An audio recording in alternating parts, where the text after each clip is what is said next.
আওয়াজ করে বলেন তো, আল্লাহর নাজিল করা এই কোরআনে কোনো ভুল আছে? সন্দেহ আছে? সংশয় আছে?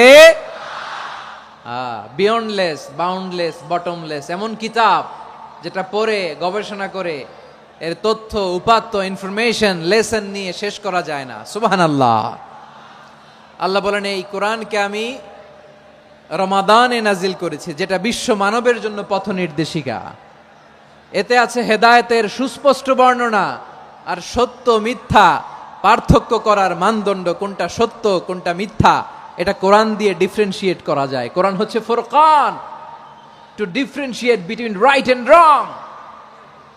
কোনটা সত্য কোনটা মিথ্যা, কোনটা ভুল কোনটা নির্ভুল, এটা কোরআন দিয়ে যাচাই করা যায়। চিল্লায় বলেন ঠিক কিনা?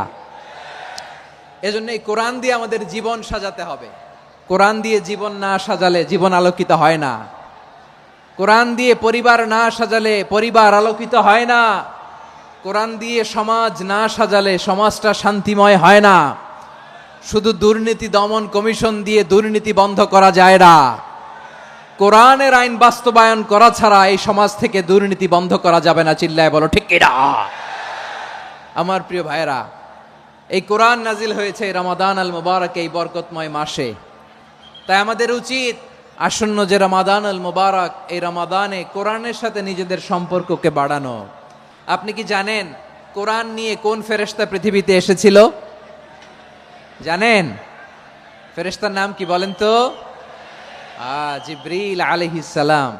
সাইয়েদনা জিবরিল কোরআন নিয়ে এসেছেন, ফলে উনি হয়েছেন শ্রেষ্ঠ ফেরেশতা। বিশ্ব নবীর উপর কোরআন নাজিল হয়েছে, তাই তিনি হয়েছেন শ্রেষ্ঠ নবী। রমাদানে কোরআন নাজিল হয়েছে, তাই রমাদান হয়েছে শ্রেষ্ঠ মাস। কদরের রাতে কোরআন নাজিল হয়েছে, তাই কদর হয়েছে শ্রেষ্ঠ রাত। আমরাও যদি কোরআনের সাথে সম্পর্ক বাড়াই, আমাদের মর্যাদাও এরকম, আমাদেরকেও শ্রেষ্ঠ মানুষ বানায় দিবে কে?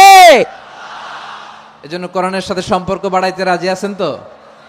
যারাই কোরআনের সাথে সম্পর্ক বাড়ায়, এদের মর্যাদা বাড়ায় দেয় কে? শাবান মাস আসলে, রজব মাস আসলে সাহাবারা কি করতেন আসুন আমরা দেখি, কিভাবে তারা রমাদানকে ওয়েলকাম জানাতেন। রজব শাবান আসলেই ওনারা রমাদান পর্যন্ত পৌঁছার আকুতি, আগ্রহ আর ফরিয়াদ আল্লাহর কাছে জানাতেন, আর বলতেন, ইয়া আল্লাহ, রমজান পর্যন্ত আমাদের হায়াত বাড়িয়ে দাও। আল্লাহুম্মা বাল্লিগনা রমাদান, আল্লাহ তুমি রমজান পর্যন্ত আমাদের পৌঁছে দাও। আল্লাহুম্মা বারিক লানা ফি রজব ওয়া শাবান ওয়া বাল্লিগনা রমাদান, আল্লাহ রজব শাবানে বরকত দাও, আল্লাহ রমজান পর্যন্ত তুমি আমাদেরকে পৌঁছে দাও। আওয়াজ করে পড়ে না আমিন। আমার প্রিয় চাঁপাইনবাবগঞ্জের ভাইরা, গত বছর অনেকের সাথে আমরা একসাথে রমাদান কাটিয়েছি, তাদের অনেকে দুনিয়াতে এখন বেঁচে নাই, এরকম আছে না নাই? আচ্ছা, এই বছর যদি খুশনসিব হয় আমাদের, আমরা যদি পাই, আগামী বছরও যে রমাদান আমরা পাবো কোনো গ্যারান্টি আছে? তাহলে আসুন আমরা ভেবে নেই, হতে পারে this Ramadan could be the last and final Ramadan in our life. হতে পারে এই রমাদানই হতে পারে আমার জীবনের শেষ রমাদান। তাই আসুন আমরা আল্লাহর কাছে দোয়া করি, আল্লাহুম্মা বাল্লিগনা রমাদান, আল্লাহ তুমি রমাদান পর্যন্ত আমাদেরকে পৌঁছে দাও। আওয়াজ করে পড়েন আমিন। ইবনু রাজব আল হাম্বালি লাতাইফুল মাআরিফের মধ্যে লিখেছেন, সাহাবারা ওনারা রমাদান কেন্দ্রিক, আমাদের সালাফ সালফে সালিহিনরা রমাদান কেন্দ্রিক জীবন কাটাতেন। ওনারা রমজান আসার 6 মাস আগে আল্লাহর কাছে দোয়া করতেন, আল্লাহ রমজান পর্যন্ত পৌঁছে দাও। রমজান চলে যাওয়ার পরে বাকি 6 মাস আল্লাহর কাছে দোয়া করতেন, আল্লাহ এই রমাদানে যে ইবাদত করেছি, ইবাদত গুলো তুমি কবুল করে নাও। সুবহানাল্লাহ। তাহলে পুরো বছর রমাদান কেন্দ্রিক জীবন। রমজান আসার আগে 6 মাস দোয়া করতো, আল্লাহ আমরা যেন রমজান পাই। রমজান চলে যাওয়ার পরে বাকি 6 মাস বলতো, আল্লাহ রমজানে যে ইবাদত করেছি এগুলো তুমি কবুল করে নাও। সুবহানাল্লাহ।